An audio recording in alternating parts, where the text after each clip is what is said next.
After the bombing, my family and I fled to the jungles of Aganya Heights. My father was wanted from the Japanese because he allowed the Chamorros to take free food from the store that he worked at. I remember all of this in bits and pieces, except for one memory. In 1944, I became deathly sick during the walk to Menangan. It was a mysterious disease that made me vomit and gave me constant diarrhea. Even though I was carried most of the way and wasn't hit or stabbed, I still saw all the dead Chamorros lining up on the ground. It didn't help my stomach at all. When we left, all we could pack was what we could fit in a pillowcase or two. We had to walk through thick brush with no food or water provided by the Japanese. Once we got to the Menangan River, my father dug a bokongo, an underground cave, for shelter. My 10-year-old sister got our water from the river nearby.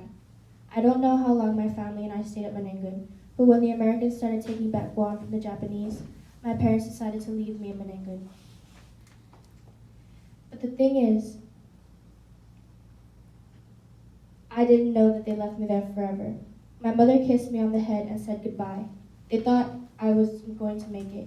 I felt abandoned. I was abandoned. I didn't know what to do. I was so terrified, so I sat down and cried my eyes out. Little did I know, those same cries were the thing that saved me. A man who was on his way to Agate wanted to see who was crying, so he left his wife and children and found me. He told me not to be afraid and that he's going to take me with him. The trip was terrible for me. I had diarrhea and kept vomiting. The pain of it was all unbearable, but he made it easier for me by carrying me to the village on the opposite side of the island. Once we got to Agate, the U.S. Marines who had captured the village took care of me.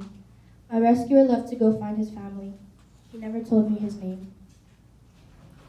It took 2 days for me to finally reunite with my family.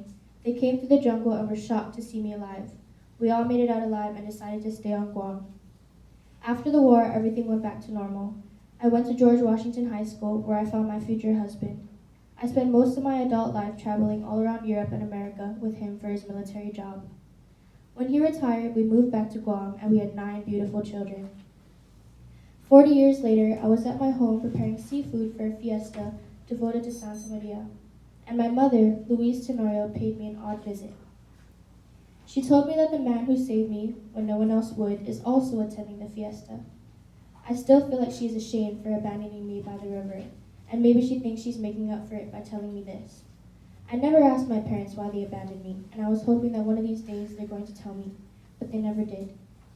What they did when I was 9 didn't break our family apart, but we never were the same again. I never even said goodbye when my mother died. Oh, and my savior, Francisco Telahi, he was at the fiesta that day. I was listening to the Manokku telling their stories about the war, and I saw him and immediately recognized him. I didn't even listen to the other Manokku stories. I was looking at the man who saved my life, and he's my husband's uncle. But I needed to be sure that it was him. So I waited until he said his story.